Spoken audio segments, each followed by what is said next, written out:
বারে নবীজি বললেন ওয়া আহসানাত ফারজাহা, যারা লজ্জা স্থানের হেফাজত করবে, যারা নিজের সততার খেয়াল রাখবে, যারা নিজের সত্যতাকে বাঁচিয়ে রাখবে। আর আজ আল্লাহু আকবার কি বলবো ভাই, পর্দানশীন হয়ে থাকবে যারা। আর আজ তো সুবহানাল্লাহ, ধাগা আলা আসিয়া বলে ধাগা নিবা ধাগা, 5-7 নারী মিলে ঘেরে নিছে ধাগা আলার আগা। ধাগা আলা আসিয়া বলে ধাগা নিবা ধাগা, 5-7 নারী মিলে ঘেরে নিছে ধাগা আলার আগা। কেউ বলে লাল নিব, কেউ বলে কালো, কেউ বলে মিনসার ধাগা মোটেই লক্ষ্য ভালো, কেউ বলে হলদা নিব, কেউ বলে নীল। কেউ কইছে দিয়ে দে না রে বুবু, মরা খুব খ্যাচ খ্যাচ করছে, কইছে মরার ঘাড়ে দে দুকিল। এরকম বেহায়া নারী যে ঘরেতে রাখিবে, তার নাম লেখা হবে দোজকের ভিতরে। আমার বন্ধু, আমার মা বোনেরা, যে 3 নম্বরে নবীজি বললেন ওয়া হাসানাত ফারজাহা, যারা লজ্জা স্থানের হেফাজত করবে, যারা নিজকে বাঁচিয়ে রাখবে, সততার খেয়াল রাখবে।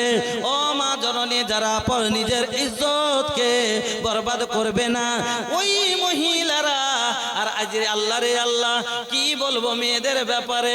দাদা রে দাদা, पहने ली ऐसन ड्रेस, ই ঝলকাতা দেহিয়া লোকাতা কেস। এমন কাপড় পরেছে সব ঝলঝল করে দেখা যাচ্ছে।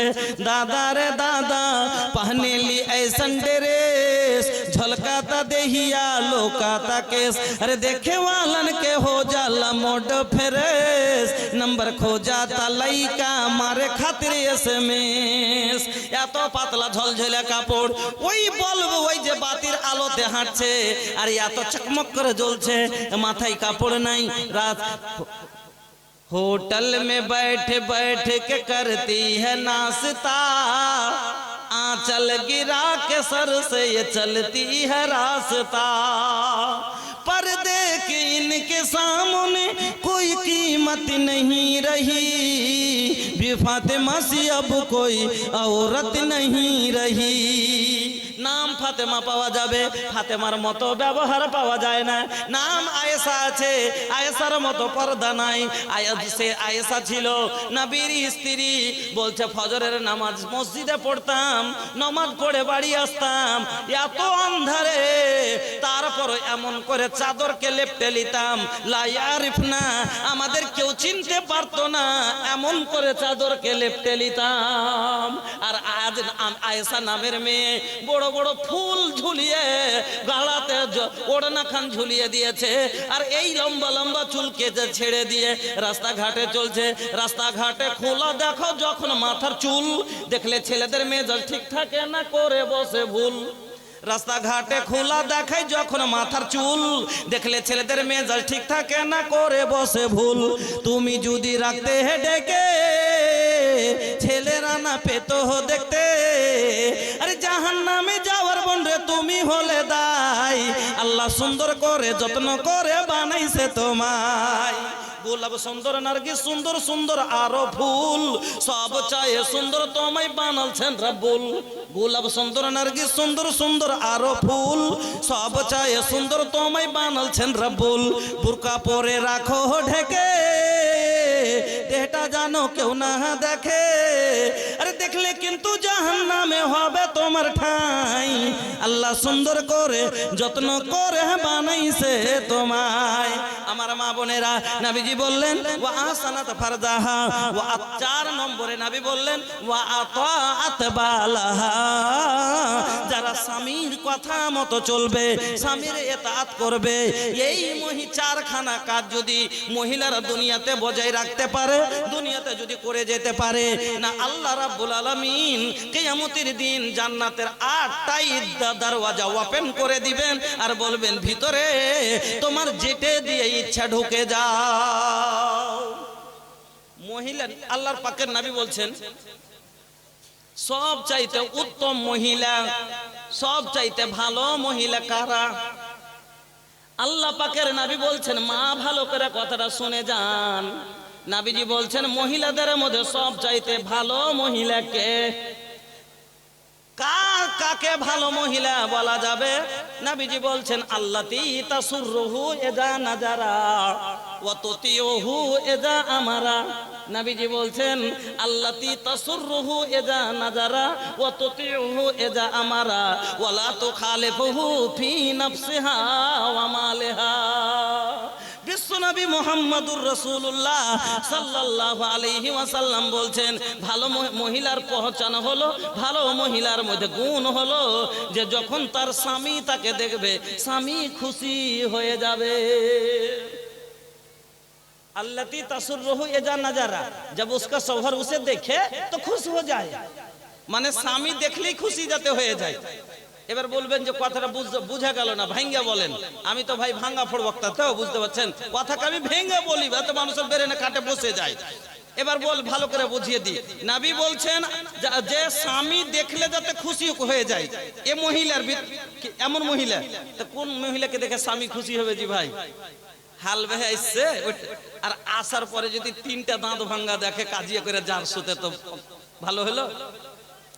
শোনেন, একটা ছেলে দিল্লি গেছে 6 মাস পরে আসছে, বিয়ে করে 3 মাস পরে গেছে আর 3 মাস পরে ফের আসছে। তো ফোন করেছে বাড়িতে যে আমি বাড়ি আসছি। আর এটা তো নবীজি বলেছেন বিদেশ থেকে বাড়িতে গেলে বাড়িতে খবর দিয়ে দাও। কেন? মেয়েরা যখন স্বামী বাড়িতে না থাকে ওরা সাজুগুজু করে না অত, কেন দেখার লোক নেই। আর স্বামী বাড়িতে থাকলে ওরা চুল বানবে, হ্যাঁ এমনকি রাইতে তাও চুলে সিঠে করবে, ওরা একটু পাউডার লাগাবে স্বামীকে খুশি করার লেগে। হ্যাঁ, আর এটাই নিয়ম, স্বামীকে এমন করে সাজগুজ করে থাকা দরকার যাতে স্বামী মাতাল হয়ে থাকে, পর মেয়ের দিকে যাতে তার নজরই না যায়। এটা হলো মেয়েদের কাজ। তো স্বামী বাড়িতে না থাকলে অত সিঙ্গার তারা করে না। এজন্য নবী বললেন খবর দিয়ে দাও। কেন? তুমি যাইবা দিল্লিতে, তুমি দেখে গেলে সব চাকচিকন, আর ওখানে বাড়ি গেছো যাইছো তো একবারে কাপড় গুলো ময়লা হয়ে আছে, চুলগুলো খ্যাক্সি মাক্সি হয়ে আছে, আর ভালো একটু না তেল মেখেছে না সাবুন দিয়েছে, চিকন হয়ে নেই। হ্যাঁ, দেখে মনটা ফেটকে যাবে না? আরো মনটা খারাপ। তো যাতে বাড়ি যাওয়ার পরে শান্তি পেলে না মনে একটা, তো বাড়ি যায় যাতে শান্তি পাই। তো বাড়ি আল্লাহ পাকের নবী বলছেন যে যখন স্বামী দেখলে তো খুশি হয়ে যাও চাই। তো খুশি কেন করে হবে জি ভাই? দিল্লি থেকে বাড়ি ঢুকছে, তো ওর ছোট ভাইটা তুমি কাছে দে ভাই এলো, দাদা এলো, দাদা এলো। ও দৌড়িয়ে গেছে, পিছে পিছে ওর একটা বোন ছিল, ও দৌড়িয়ে গেছে, দাদা এলো। এবার ওর মা কইছে আলি রে বেটা, ও এগিয়ে গেছে। ওর বাবাও বেরিয়ে গেছে, যখন বেটা আসছে 3 মাস পরে এগিয়ে গেছে। আর বৌমা, ওই ছেলেটার বউ বসে বসে মাছ কাটছে। তো ও যদি হাইসে, ওরও তো ইচ্ছা হচ্ছিল যে আমি হাইসাটা ফেলে দিয়ে দৌড়িয়ে যাই আগের দিকে, কিন্তু এরা লজ্জাবতী, লজ্জায় যেতে পারে না। হালাকে মাছ চাইতে বেশি আর প্রাণ লেগে আছে, এর বেশি আরমান আছে মুখ দেখার। কেন? নতুন নতুন বিয়ে হয়েছে, এর জন্যই তো বাবার সুখ সব ছেড়ে এসছে এখানে। ওরও তো ইচ্ছা চাইছিল যে আমি স্বামীর দিকে আগে দিকে যাব, কিন্তু লজ্জায় যেতে পারে না। না তো কি বলবে যে বহুটা কাইলি তো ওর শাশুড়ি কহে বেড়াবে, এটা কইবে না যে হার বহু আর বেটাকে ভালোবাসে খুব ভালো, যেমনি আর বেটা এসে দৌড়িয়ে উঠে পানি লিয়ে গিয়ে গেছে, এটা বলবে না। উল্টা বদনাম করবে লোকের সামনে, পাড়া প্রতিবেশীর মহিলার সামনে বলবে বাপ রে 3 মাস তো মোটে হার বেটা থাইকে আইলো, ওয়াতি লাগছে কি যে ওরে বেটা আস্তে আস্তে মাছটা ফেলে উঠে দৌড়িয়ে চলে গেছে। উল্টা বদনাম করবে। ওকে খুশি হওয়া দরকার ছিল যে আমার ছেলেকে আমার বৌমা ভালোবাসে, যার জন্য এত জোর লালিয়ে আছে, যার জন্য এত তার ভিতরে আরমান অভিমান আছে। উল্টা বদনাম করবে আরো কি যে বেটার লেগে এরকম দৌড়িয়ে চলে গেল। শরমে উঠতে পারে না, কিন্তু আরো তো মন চাইছে যে একবার হাত দিকে তাকাইতো। ছোঁড়াও শরমে তাকাতে পারে না, লইয়া বহু মা বসে আছে আগা দিকে, বাবা আব্বা বসে আছে, তখন খালি বারবার দেখবেলে চেষ্টা করছে আর ইশারা মারছে কিনি করে, মানে কাশি গলাতে আসে না, তাও ভোগা দিয়ে খালি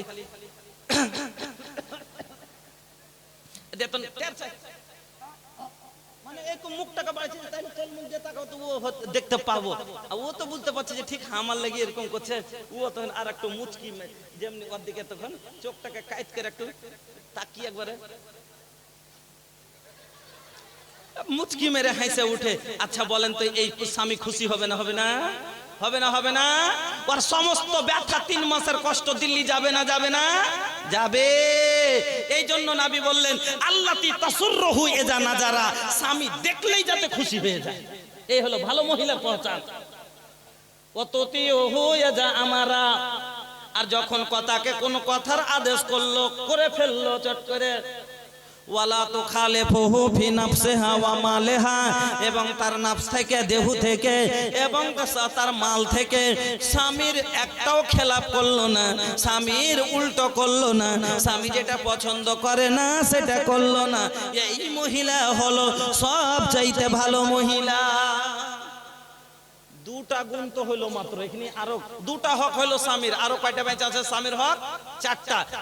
এত লম্বা করলে কিন্তু ভাই অনেক লম্বা হয়ে যাবে, আর আমার মাথায় তো দায়িত্ব আছে, এই জন্য শর্ট করে শুনেন। হ্যাঁ, 3 নম্বর স্বামীর হক হলো কি? স্ত্রীর ওপরে। মা বোন, আপনার উপর আপনার স্বামীর 3 নম্বর হক। আল্লাহ পাকের নবী বলছেন, লা ইয়াহিল্লু লিল মারাতি আন তাসুমা ওয়া জাওজুহা শাহিদুন ইল্লা বিইজনি। কোন মহিলার জন্য এটা জায়েজ নয়, এটা বৈধ নয়, হালাল নয়, যেতে সে সানার নাফল রোজা করবে আর তার স্বামী মজুদ আছে, তার স্বামী প্রেজেন্ট আছে, ওর স্বামীর বিনা অনুমতিতে নাফল রোজা করবে, এটা তার জন্য জায়েজ নয়। ইল্লা বিইজনি। কিন্তু যদি স্বামী এজাজত দেয়, স্বামী যদি পারমিশন দেয়, বলে ওগো ওগো আসিয়ার আব্বা, ওগো নাজেরার বাপ, আমি কালকে নাফল রোজা রাখতে চাইছি, রাখবো কি রাখবো না? যদি বলে রাখো, হ্যাঁ রাখতে পারা যায়, রাখতে পারা যায়। আর যদি স্বামী না বলে তাহলে রাখতে পারে না। তো 3 নম্বর হক স্বামীর আপনার উপরে মা, যে স্বামী যদি নাফল ইবাদত রোজা করতে চান তবে স্বামীর কাছে পারমিশন নিতে হবে। কোরআন পড়ি পড়ি নবী রতিয়া বিতাবে, कुरान पढ़ी पढ़ी रतिया बिताबे, नवाफिल में खड़ा रह के गोड़वा फुलाबे, ऐसन बारब से प्रीतिया हो मुरी मनवालू भावे, ऐसन बारब से प्रीतिया हो मुरी मनवालू भावे, निम्मन बाटे नबी की बतिया हो सुने जिया ललचावे, अल्लाहु अकबर नबी जी का रुतबा, सरदार दुनिया सरदार उक़बा, धरती भी चूमे चरनवा हो मुरी मनवालू भावे, धरती भी चूमे चरनवा हो मुरी मनवालू भावे। 4 নম্বর হক। ও মা বোন, ভালো করে শুনবেন, আপনার ওপরে স্বামীর 4 নম্বর যেটা হক, আল্লাহ পাকের নবী বলছেন, লা তুনফিকিল মারআতা শাইআন মিন বাইতি জাওজিহা ইল্লা বিইজনি জাওজিহা, কিলা ইয়া রাসূলুল্লাহি ওয়ালা তাম ওয়ালা যাকা আফজালু আমওয়ালিনা। 4 নম্বর হক আপনার উপরে স্বামীর, এটা যে আল্লাহ পাকের নবী বলছেন কোন মহিলার জন্য এটা হালাল নয় যে স্বামী নাই বাড়িতে আর স্বামীর ওয়াজানে স্বামীর মালকে নষ্ট করবে, স্বামীর মালকে বরবাদ করবে।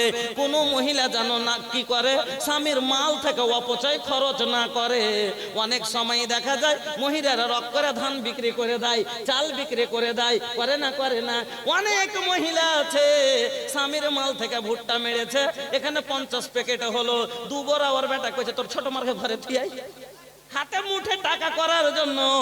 ও মা বোন, যদি করেছেন আপনি ভুল করেছেন। কেন নবীজি বলছেন, লা তুনফিকিল মারআতা শাইআন মিন বাইতি জাওজিহা, স্বামীর মাল থেকে তার বাড়ি থেকে নিজের মনে কোনো জিনিস তুমি খরচ করতে পারো না। সেওয়ায়ে ফকির মিসকিনকে দেওয়া, গরিব দরিদ্র যেরকম অধীন খেতে পাইনি খাবার দিতে হবে, ভিক্ষা লাগবে দিতে হবে। নিজের প্রয়োজনমূলক যদি খুবই দরকারে একান্ত পড়ে যায় ওইরকম নিতে হবে। তারপরে অন্যায় অপচয় যদি আপনি বেশি করে টাকা জমাবার জন্য বা